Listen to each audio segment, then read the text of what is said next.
Hello everyone, मैं मधु अग्रवाल स्वागत करती हूँ आपका लक्ष्य एकेडमी पे। तो आज मैं लेकर आई हूँ HPSC PGT इंग्लिश का second class second session PYQ का। ठीक है, हम लोग डिस्कस कर रहे थे प्रीवियस ईयर्स क्वेश्चन। ठीक है, और उसका एक जो क्लास है, एक वीडियो मैंने ऑलरेडी दे दिया है, मतलब कुछ क्वेश्चंस को मैंने ऑलरेडी डिस्कस कर दिया है। तो आज हम लोग डिस्कस करेंगे आगे की कुछ क्वेश्चंस। ठीक है, तो आप लोग जल्दी जल्दी कनेक्ट हो जाइए और इस सेशन को देखिए, बहुत इंटरेस्टिंग होने वाला है। ये सेशन बहुत मज़ेदार होने वाला है, आप लोगों को काफ़ी कुछ मिलेगा। तो आप लोग अगर लक्ष्य एकेडमी ऐप को डाउनलोड नहीं किए हैं तो आप लोग इस ऐप को डाउनलोड कर लीजिए, और ऐप डाउनलोड करने के बाद टेलीग्राम, हमारा जो टेलीग्राम ग्रुप है उसमें जरूर ज्वाइन कीजिए, जरूर जुड़िए। और अगर आप लोगों को कोई भी क्वेरी है, कोई भी क्वेश्चन है, कुछ भी आप लोगों को पूछना है, तो आप लोग इस नंबर पे कॉल करके अपनी क्वेरीज को क्लियर कर सकते हैं। अपनी जो प्रॉब्लम्स है आप लोग उसमें से पूछ सकते हैं कि क्या आप लोगों को क्या और जानकारी चाहिए, आप लोग बात कर सकते हैं। और जो लिंक है हमारे ऐप का वो डिस्क्रिप्शन बॉक्स में आपका दिया हुआ है। ठीक है, तो इस चीज को अगर आप लोग पेड कोर्स में जैसे ही अगर लक्ष्य एकेडमी ऐप डाउनलोड करेंगे, पेड कोर्स से जुड़ना चाहेंगे, तो देखिए हमारा अभी क्रिसमस सेल ऑफर चल रहा है।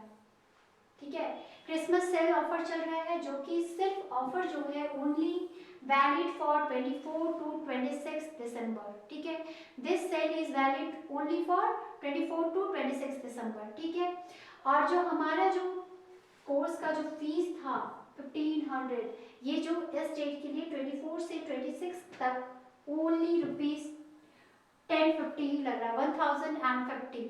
तो आपका तो फ्लैट 90% ऑफ मिल ही रहा था, प्लस आपको एक्स्ट्रा 30% का डिस्काउंट मिल रहा है। ठीक है, तो इस ऑफर को आप लोग अवेल कीजिए, क्योंकि ये मौका आपको बार बार नहीं मिलेगा।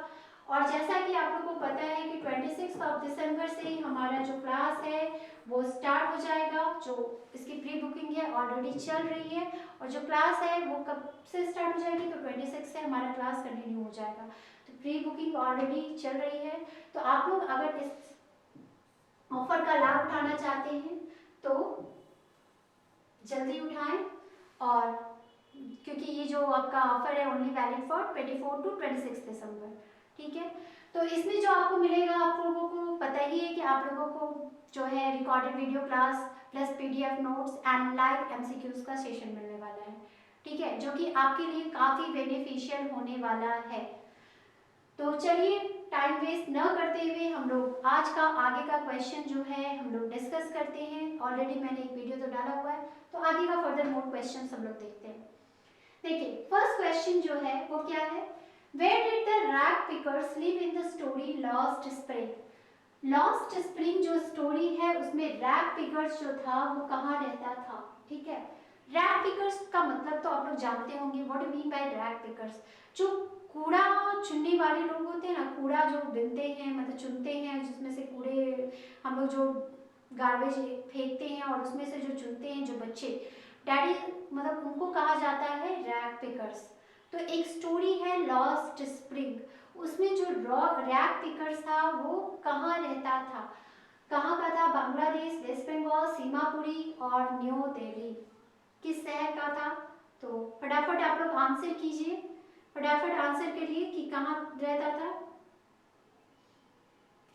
देखिए लॉस्ट स्प्रिंग जो है ना, ये जो लॉस्ट स्प्रिंग है, ये जो टाइटल है लॉस्ट स्प्रिंग, ये कंप्लीट टाइटल जो है इसका क्या है, मैंने मतलब आप लोगों को शायद पता हो, लॉस्ट स्प्रिंग जो है कंप्लीट टाइटल क्या है, stories of story in childhood. ठीक है, इसका पूरा टाइटल है stories of story in childhood. ठीक है, तो अभी तक आंसर मिला या नहीं मिला, क्या होगा आंसर। तो इस स्टोरी में जो रैग पिकर्स है वो कहाँ रहता था, तो ये रहता था आपका Seemapuri. Seemapuri is the correct answer. ठीक है, और ये जो स्टोरी है किसके द्वारा लिखा गया है, तो एनीज जग के द्वारा लिखा गया है। क्या पढ़ेंगे इसको, एनीज जुग। ठीक है, एनीज जुग के द्वारा लिखा गया है। ओके, किसके द्वारा लिखा गया है ये story? Lost spring stories of stolen childhood. तो ये स्टोरी किसके द्वारा लिखा गया है? तो एनी जुग के द्वारा लिखा गया है। ठीक है, और ये एनी जुग जो थे ना, ये एक्चुअली में किसके बारे में बात करते हैं? तो ये बच्चों की जो एक्सप्लॉयटेशन होती हैं, जो मतलब बहुत कम एज में जो बच्चों का एक्सप्लॉयट कर दिया जाता है, जो पॉवर्टी से वो जुड़ते हैं, मतलब ऐसे मतलब जो काम करने पे मजबूर हो जाते हैं, जैसे रैग बिगर्स का काम करते हैं, फुटपाथ पे रहते हैं, रहने के लिए कोई घर नहीं होता, उनका जो एक्सप्लॉयटेशन होता है, इस पे वो बात करते थे। ठीक है, एनीज जुग। ओके, चलिए नेक्स्ट क्वेश्चन पे आते हैं। Question number 2, pick out the gerund from the following sentence. मतलब इनमें से आपको जेरेंट निकालना है। जेरेंट कौन है? What I most detest is smoking. देखिए ग्रामर का क्वेश्चन है, आपको क्या फाइंड आउट करना है? तो जेरेंट फाइंड आउट करना है। तो इसमें से जेरेंट कौन है? व्हाट है, मोस्ट है, डिटेस्ट है, स्मोकिंग है। तो क्या है जेरेंट? लास्ट वीडियो में मैंने किसके बारे में? पार्टिसिपल के बारे में हल्का सा डिस्कशन किया था। तो इसमें जेरेंट क्या है? कौन सा वर्ड जो है जेरेंट है? फटाफट आप लोग आंसर कीजिए। तो आपका आंसर क्या होगा? Option number D, smoking. Actually में जेरेंट होता क्या है? जेरेंट जो होता है वो एक्चुअली में वर्बल नाउन होता है। ठीक है, इसको हम लोग वर्बल नाउन भी कहते हैं। मतलब वर्ब का वो फॉर्म, वर्ब का आईएनजी फॉर्म जो कि एज ए नाउन भी यूज किया जाए। ठीक है, एज ए सब्जेक्ट और ऑब्जेक्ट के तौर पे आए। ठीक है, तो एज ए नाउन जब हम वर्ब का बिफोर फॉर्म को एज ए नाउन जब यूज करते हैं तो वो क्या कहलाता है? जेरेंट कहलाता है। तो यहाँ पे क्या है? What is more detest is smoking. जो सबसे ज्यादा डिटेस्ट है वो क्या है? स्मोकिंग। यहाँ पे जो स्मोकिंग है वो किसका काम कर रहा है? Not verb. यहाँ पे स्मोकिंग जो है नाउन का काम कर रहा है। तो जब वी फोर नाउन का काम करे तो वो क्या कहलाता है? जेरेंट कहलाता है। आई थिंक क्लियर है जेरेंट क्या होता है। तो आपका जेरेंट क्या होगा? स्मोकिंग। चलो नेक्स्ट क्वेश्चन पे हम लोग आते हैं। Question number 3, in the poem refugee Bloom the poet W.H. Auden talks about which refugees. एक पोएम है W.H. Auden का, रिफ्यूजी ब्लूज। इसमें जो रिफ्यूजीज है, मतलब कौन से रिफ्यूजीज के बारे में W.H. Auden बात करते हैं? बताइए, फटाफट बताइए, कौन से रिफ्यूजीज के बारे में W.H. Auden बात करते हैं? फटाफट आप लोग आंसर कीजिए। उनका एक पोएम है रिफ्यूजी ब्लूज, और इसमें कौन से रिफ्यूजीज के बारे में? जर्मन ज्यूज के बारे में बात करते हैं, साइरिनियंस के बारे में बात करते हैं, रोहिंग्यास के बारे में बात करते हैं, या लेबनीज के बारे में बात करते हैं?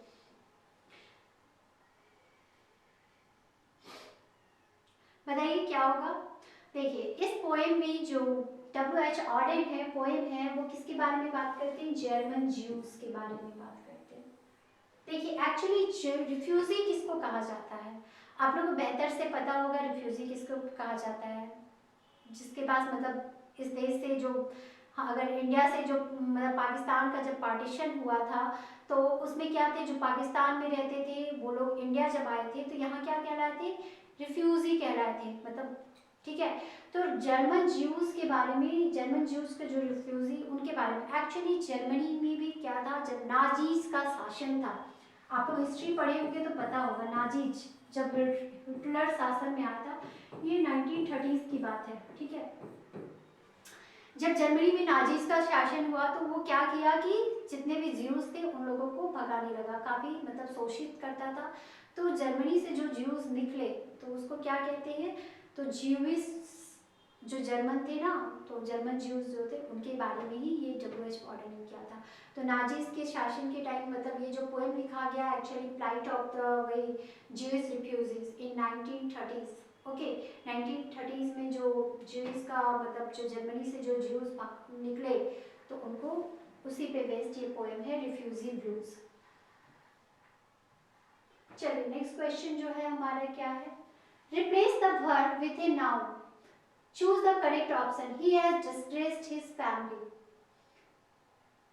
इसमें वर्ब को नाउन से रिप्लेस करना है और choose the correct option. He has disgraced his family, he will disgrace his family, he was disgraced to his family, he is disgraced his family, he is a disgrace to his family. क्या होगा फटाफट बताइए आप लोग।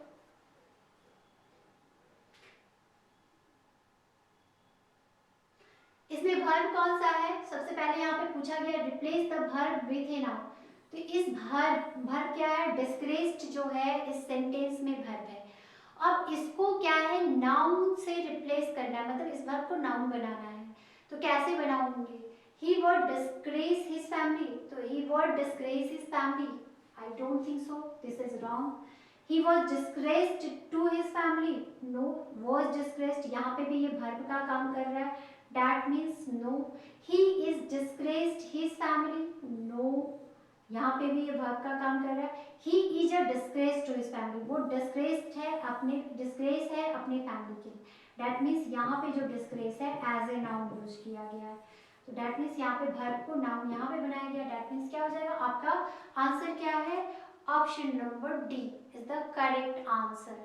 आई think clear है, verb को noun से replace करना था, तो डिस्ग्रेस को हमने नाउन बना दिया, he is a disgrace to his family. ठीक है, मीनिंग भी बदला सेंटेंस का एंड वर्ब जो है नाउन में चेंज हो गया। चलिए नेक्स्ट क्वेश्चन पे हम लोग आते हैं। Malgudi is a fictional town in south India, was created by which author? काफी इजी क्वेश्चन, काफी फेमस क्वेश्चन भी है। मालगुडी तो आप लोग पढ़े होंगे, मालगुडी डेज। तो मालगुडी जो है एक फिक्शनल टाउन है, कहाँ का? साउथ इंडिया का, जो कि किसके द्वारा क्रिएट किया गया है? किसके द्वारा, किस ऑथर के द्वारा ये फिक्शनल टाउन को बनाया गया है? ये फिक्शनल टाउन है, ठीक है, साउथ इंडिया का। और किस ऑथर को, किस ऑथर की जो नॉवेल्स होते थे, स्टोरीज होती थी, एक फिक्शनल टाउन को डाला जाता था? अनीता देसाई, आर के नारायण, राजा रैप लिखा हुआ है, सॉरी यहाँ पे होगा राजा राव, ठीक है, थोड़ा करेक्ट कर लीजिएगा, राजा रैप नहीं राजा राव, एंड अमिताभ घोष। किस राइटर? आप लोगों को बेहतर से पता होगा, बहुत अच्छे से पता होगा, क्योंकि बहुत इजी क्वेश्चन है। मालगुडी जो है वो फिक्शनल टाउन है, किसके नॉवल का? ज्यादातर किसके स्टोरीज का रहता है फिक्शनल टाउन? आर के नारायण, ठीक है, आर के Narayan is the correct answer. इसमें मुझे एक्सप्लेन करने की जरूरत नहीं है ज़्यादा, क्योंकि सीधा सीधा क्वेश्चन और सीधा सीधा आंसर देना है कि मालगुडी जो है वो फिक्शनल टाउन है, किसके स्टोरीज का? तो ये किसके, कौन से ऑथर के द्वारा क्रिएट किया गया फिक्शनल टाउन है? तो आर के नारायण के द्वारा। चलिए नेक्स्ट क्वेश्चन पे आते हैं। What according to the peddler is a rat trap? Peddler के अकॉर्डिंग रैट ट्रैप क्या था? What according to the peddler is a rat trap? Peddler के अकॉर्डिंग रैट ट्रैप क्या था? चीज था, द वर्ल्ड था, रिचेस था, नन ऑफ द एबव, क्या होगा?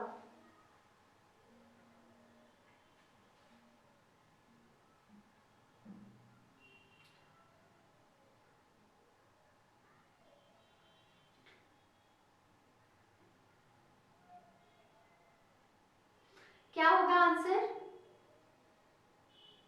The world. ओके, पेडलर के अकॉर्डिंग जो था वो रैट ट्रैप क्या था? वर्ल्ड था, ठीक है, रैट ट्रैप वर्ल्ड था।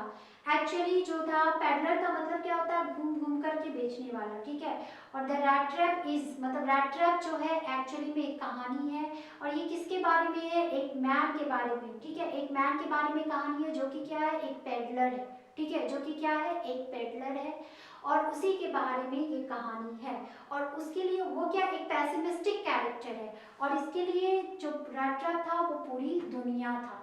ओके, चलिए नेक्स्ट क्वेश्चन पे हम लोग आते हैं। Question number 7, the major theme of the play the broken images is? मतलब एक प्ले है ब्रोकन इमेजेस, उसका मेजर थीम क्या है? Sisterhood, marital relationship, sibling rivalry and intellectual inferiority of the novelist, क्या है?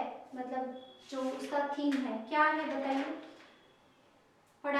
फटाफट आंसर कीजिए आप लोग।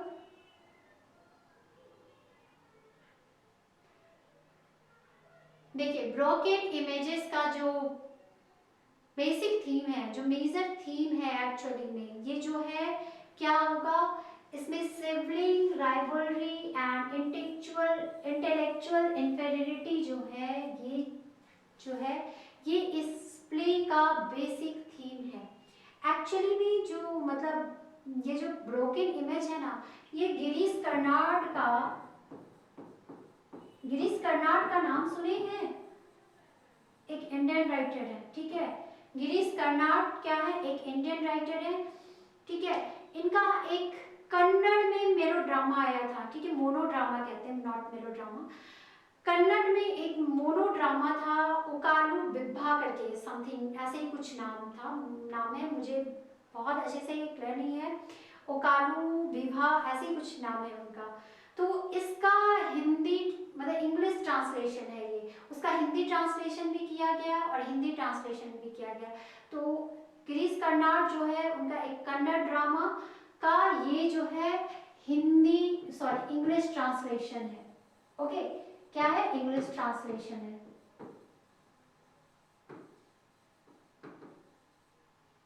क्या नाम है? ओकाडू समथिंग है, ओडा कालू, नॉट ओकाडू, ओडा कालू।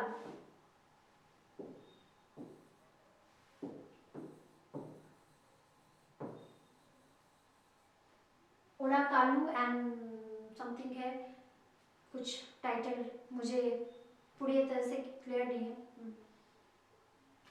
ठीक है। कन्नड़ मोनोड्रामा है और उसी के बारे में उसी का ये इंग्लिश जो है ट्रांसलेशन किया हुआ है। और इसमें जो मेजर थीम है इस प्ले में क्या दिखाया गया है, एक स्प्रिट जो होता है ना, सिबलिंग की राइवलरी, एक दूसरे से बेहतर बनने की, ठीक है, एक दूसरे से बेहतर जो सिबलिंग का राइवलरी है वो चीज इसमें दिखाया गया है। चलिए नेक्स्ट क्वेश्चन पे आते हैं। The two main characteristics of the romantic period were, ये काफी इंपॉर्टेंट क्वेश्चन है, अगर आप लोग रोमांटिक पीरियड अच्छे से पढ़े होंगे तो आप लोगों को इजीली पता चल जाएगा। जो रोमांटिक पीरियड था उसका जो मेन कैरेक्टरिस्टिक था दो क्या था, एक स्पॉन्टेनिटी और दूसरा लव फॉर नेचर या orthodox and worship for ancient writers, she write in a very imperialist style, they compose only poems. क्या था?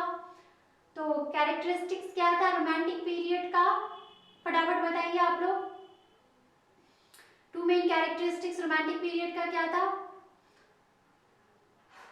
आई थिंक आप लोगों को आंसर पता होगा, तो क्या था answer? Spontaneity and love for nature. देखिए रोमांटिक पीरियड की स्टार्ट कहाँ से हुई थी, तो विलियम वर्ड्सवर्थ के लिरिकल बैलेड्स से हुई थी, ठीक है। लिरिकल बैलेड्स के पब्लिकेशन से जो थी रोमांटिक पीरियड का स्टार्ट हुआ था, जो कि 1917 कितने में लिरिकल बैलेड कब पब्लिश हुआ है, तो 1798 में ये पब्लिश हुआ है, ठीक है। और यहीं से रोमांटिक एरा की स्टार्ट होती है रोमांटिक पीरियड। और विलियम वर्ड्सवर्थ ने क्लियर कहा है, और वो जो विलियम वर्ड्सवर्थ ने क्लियर कहा है कि जो पोएम है वो spontaneous overflow of our thoughts, ठीक है। तो वहाँ पे एक्चुअली विलियम वर्ड्सवर्थ का कहना था कि जो पोएम होनी चाहिए वो सिंपलनेस मतलब सिंपल और मतलब रस्टिक लाइफ को दिखाए, मतलब एक नेचर को दिखाए, ठीक है। तो यहाँ पे और विलियम वर्ड्सवर्थ के पोएम में हम क्लियरली देख सकते हैं उनका लव फॉर नेचर, ठीक है। तो रोमांटिक पीरियड के जितने भी पोएट्स हुए थे उनका लव ऑफ नेचर दिखता है, लव फॉर नेचर, ठीक है। तो यही तो जो था मेन कैरेक्टरिस्टिक था, स्पॉन्टेनिटी मतलब सिंपलनेस, ओके, और दूसरा लव फॉर नेचर, क्लियर है। चलिए नेक्स्ट क्वेश्चन पे आते हैं। The plural form of the word focus, focus का प्लूरल फॉर्म क्या होगा, फोसी, फोकस, फोकसी, फोश। देखिए ये कुछ ना फॉरेन वर्ड्स है इंग्लिश लिटरेचर में भी, और इनका जो प्लूरल जब हम बनाते हैं तो चेंज हो जाता है, कैसे हो जाता है, तो ऐसे कुछ प्लूरल वर्ड्स हैं। एक्चुअली इसका जो आंसर है आप लोग फटाफट पहले दीजिए, उसके बाद मैं आंसर बताऊंगी, तब मैं एक्सप्लेन करूंगी क्या होगा आंसर। फटाफट आप लोग आंसर बताइए क्या होगा आंसर। तो इसका जो आंसर है मैं ही दे देती हूँ, इसका जो आंसर है क्या होगा, foci, foci is the correct answer, ठीक है। क्या होगा, फोसी जो है करेक्ट आंसर है। जैसे ही कुछ फॉरेन वर्ड्स हैं जिसके अगर एंड में यूएस होता है तो यूएस को हम लोग हटा करके क्या लगा देते हैं, आई लगा देते हैं।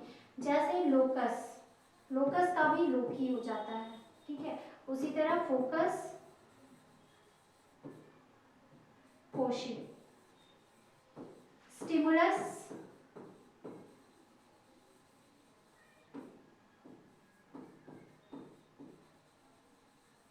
देखिए यूएस हट के क्या आ गया, सिर्फ आई, ठीक है। तो ये कुछ फॉरेन वर्ड्स होते हैं इंग्लिश लिटरेचर में भी, तो उसका जो है चेंज जो होता है प्लूरल में यूएस हटा के आई कर देते हैं, तो फोकस का प्लूरल होगा फोसी। ठीक है, next question, pick out the type of phrase underlined from the following sentence. अब हमको इसमें हमें क्या बताना है, हम लोगों को टाइप ऑफ फ्रेज बताना, जो अंडरलाइन वर्ड्स है ना, एट दिस वेरी मोमेंट, ये जो फ्रेज है ये कौन सा फ्रेज है, एडजेक्टिव फ्रेज है, एडवर्ब फ्रेज है, या प्रीपोजिशनल फ्रेज है, या फिर नाउन फ्रेज है, कैसा फ्रेज है बताइए, फटाफट बताइए क्या कौन सा फ्रेज है, एडजेक्टिव फ्रेज है, एडवर्ब फ्रेज है, प्रीपोजिशनल फ्रेज है, या फिर नाउन फ्रेज है।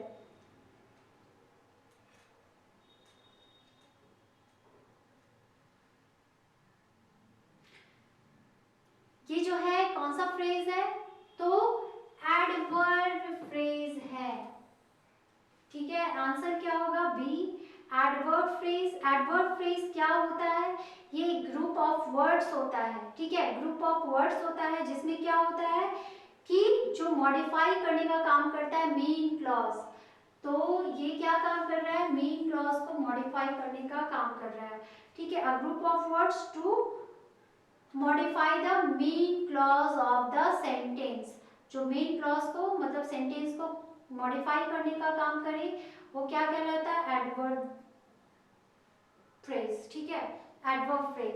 तो देखिए यहाँ पे बोला जा रहा है ही इज कमिंग, मतलब वो आ रहा है, कब आ रहा है, तो एट दिस मोमेंट, अभी आ रहा है, तो मतलब अभी मतलब टाइम भी मतलब हमें समय बता रहा है, तो दैट मीन्स ये एडवर्ब है। ठीक है, और एडवर्ब है और किसको ये मॉडिफाई कर रहा है, ही इज कमिंग, तो मेन क्लॉज को मॉडिफाई कर रहा है।